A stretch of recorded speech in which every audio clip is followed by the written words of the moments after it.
미국 정부는 지난 6일 러시아가 북한에 로켓, 포탄 등 수백만 발의 탄약을 구매하려 했다는 사실을 확인했습니다. 이를 두고 백악관 대변인은 대러시아 제재가 효과를 내고 있다고 밝혔습니다. 카린장 피에르 백악관 대변인은 이날 브리핑에서 북한에서 물자를 조달하려는 것은 러시아에 대한 우리의 제재가 효과를 발휘한 것이라며 우리는 러시아의 군 공급망을 질식시키고 있다고 밝혔습니다.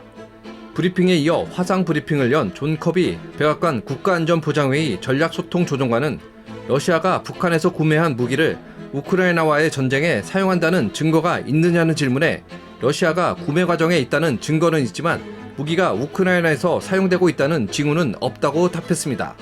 이날 패트릭 라이더 미 국방부 대변인도 러시아가 북한에서 무기를 구매한다는 보도가 사실이라는 질문에 러시아가 북한으로부터 로켓과 포탄 등을 구매하기 위해 접촉했다는 징후를 갖고 있다고 밝혔습니다. 국무부의 베탄트 파테 수석 부대변인도 같은 날 브리핑에서 러시아가 수백만 개의 로켓과 포탄을 북한으로부터 구매하고 있다며 이는 러시아가 수출 통제와 제재로 심각한 물자 부족에 시달리고 있다는 것을 보여준다고 밝혔습니다. 미국 정부는 러시아의 이번 행위가 대북 제재 결의안 위반이라고 지적했습니다.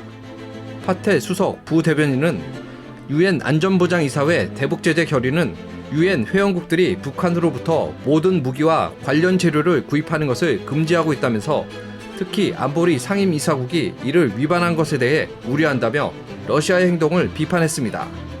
미국 정부는 이날 브리핑에서 러시아가 북한으로부터 구매한 무기의 종류와 납품 시기, 규모는 밝히지 않았습니다. 첨단 기술이 들어가 있지 않은 북한 무기를 러시아가 구입하려는 것을 두고 일각에서는 러시아의 절박함을 나타내는 것이라고 평가합니다. 앞서 5일자 뉴욕타임스 기사에 따르면 익명의 미 정보기관 당국자는 지난 8월 말 러시아에 도착한 이란산 드론을 살펴보니 일부에서 기계적 문제가 발견되었다. 이후 러시아는 미국과 유럽의 제재와 수출 통제를 피해 새로운 통로를 찾다 보니 북한에 눈을 돌린 것이라고 밝혔습니다. 러시아가 북한제 무기를 수입한다는 소식과 관련해 우파 싱크탱크 미국기업연구소의 군사전문가 프레드릭 W. 케이건은 신문에 북한이 생산하는 152mm 포탄이나 로켓에는 첨단 기술이 필요 없다며 러시아가 북한에서 무기를 사는 유일한 이유는 현재 기본적인 전쟁 물자를 생산할 여력이 없는 상태라는 신호라고 분석했습니다. 그동안 미국은 러시아의 군사력 보강을 막기 위해 무기 제조에 필요한 반도체 등 전자제품 수입로를 막아왔습니다.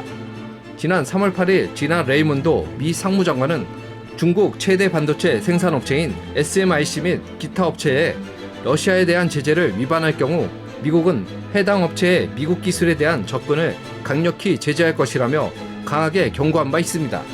이에 중국을 포함한 대부분의 국가들이 미국의 압력에 러시아와 군사 관련품 거래를 하지 않았으나 이란과 북한만이 러시아의 요청에 응했습니다. 지금까지 에포크 픽이었습니다.